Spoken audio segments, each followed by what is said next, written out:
Alright guys, in my E39, and check this out, this whole back cover piece of the seat has dropped out, and it reveals that for this design at least, alright, this particular design of seat, BMW actually used only 4 metal clips to hold the seat in, or to hold this cover in place. You see, 1, 2, 3, 4.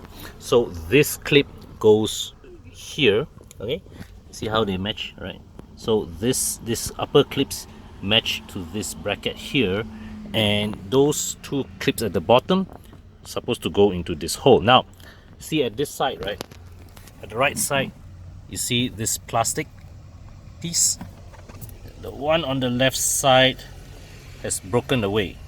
Here's the broken piece, and as a result the whole thing fell out.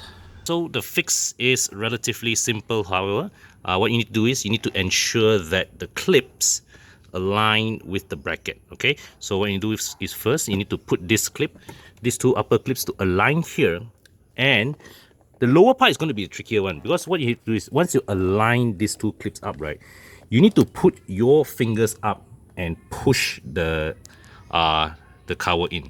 All right, so now I've pushed the upper brackets in. Now I have to come down here, and I have to reach my finger inside to ensure that the clip down there aligns with the hole.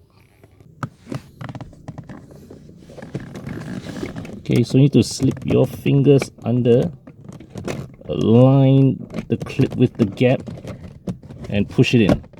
All right, once you hear the snapping sound, you're quite in. All right, and so snap both sides, and voila, the rear seat cover is fixed back into place. So this is well, a relatively simple DIY fix, right? This is a 15-year-old car. Things do come out every once in a while, but you do get a special kind of satisfaction when you put it back in place. Alright guys, hope you enjoyed today's video. If you like my content, click on the subscribe button. Press the bell icon to toggle the frequency of updates every time I upload a new video. And don't forget also to check out the channels of Bobby, Bing and Fadil, okay, of the Horizon team. And until my next video, thanks for watching. Bye for now.